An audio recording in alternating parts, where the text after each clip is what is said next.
আজি আমার কারণে অতি গৌরবর কথা, অতি আনন্দর কথা যে আমার এজনী স্টুডেন্ট ডক্টর সানিয়া বেগম কিছুদিন মান আগত তাই আমার কারণে মরমর সানিয়া আছিলে। আজি গৈ পেলাই আসাম মেডিকেল কলেজ ডিব্ৰুগড়ৰ পৰা তাই MBBS কোৰ্স কমপ্লিট কৰিছে। আমাৰ আজমল সুপাৰ 40 পঢ়ি গৈ পেলাই মেডিকেলত স্থান পাইছিলে আৰু যোৱা কেইদিনমান আগত MBBSৰ ৰেজাল্ট হৈছে আৰু অতি সফলতাৰে তাই উত্তীৰ্ণ হ'ব পাৰিছে। তাইৰ কাৰণে বিশেষকৈ আমি সকলোৱে আনন্দিত আৰু গৌৰৱ অনুভৱ কৰিছোঁ। ডক্টৰ সানিয়া বেগমক আমাৰ আজমল ফাউণ্ডেশ্যন পৰিয়ালৰ ফালৰ পৰা বিশেষকৈ আমাৰ ট্ৰাষ্টি বদৰুদ্দিন আজমল সাহেব, সিৰাজউদ্দিন আজমল সাহেব, গোটেই আজমল পৰিয়ালৰ ফালৰ পৰা অভিনন্দন যাচিছোঁ। ডক্টৰ সানিয়া বেগম মৰিয়া কমিউনিটিৰ প্ৰথমগৰাকী ছোৱালী চিকিৎসক হ'বলৈ গৈ আছে।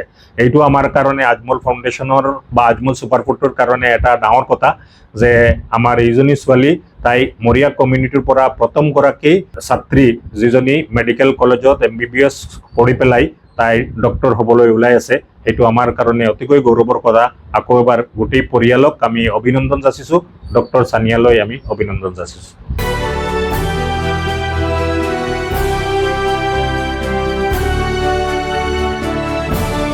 ডক্টৰ সানিয়া বহুত ভাল লাগিছে আজমল সুপাৰ 40ৰ পৰা গৈ আজি আসাম মেডিকেল কলেজ ডিব্ৰুগড়ৰ পৰা সানিয়া MBBS কমপ্লিট কৰি আহিছে আৰু তাই শুনিবলৈ আৰু ভাল লাগিছে যে তাই মৰিয়া কমিউনিটিৰ পৰা ফাৰ্ষ্ট মানে ফিমেল ডক্টৰ হ'ব গৈ আছে।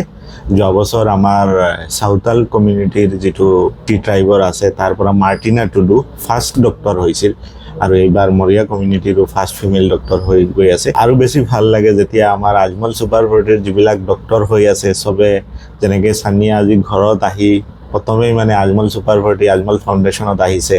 এটা আমাৰ লগত যে এটা ইমোশ্যনেল কানেকশ্যন আমাৰ মানে আজমল সুপাৰ 40ৰ ষ্টুডেণ্টখিনিৰ পৰা গম পোৱা যায়। সদায় আজি আৰু 4-5জন ল'ৰাও আহিছে, সিহঁতে আমাক মানে মেডিকেল কলেজত পঢ়ি আছে।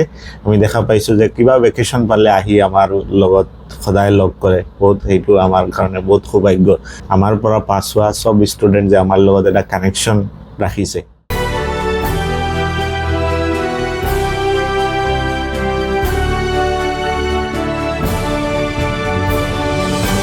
বহুত গৌৰৱ অনুভৱ কৰোঁ যে মই এজন চিকিৎসক হ'বলৈ গৈ আছোঁ আৰু এই চিকিৎসক হোৱাৰ আঁৰত একচুৱেলি ক'ব গ'লে মই সুপাৰ 40ৰ সমূহ কৰ্তৃপক্ষক মই ধন্যবাদ জ্ঞাপন কৰিছোঁ। এখন সৰু গাঁৱৰ পৰা ওলাই আহি ইমানখিনি যে ছাকচেছ পালোঁ, আজি যদি সুপাৰ 40 নথকা হয় মই হয়তো ইমানখিনি আগবাঢ়িব নোৱাৰিলোঁ হয়।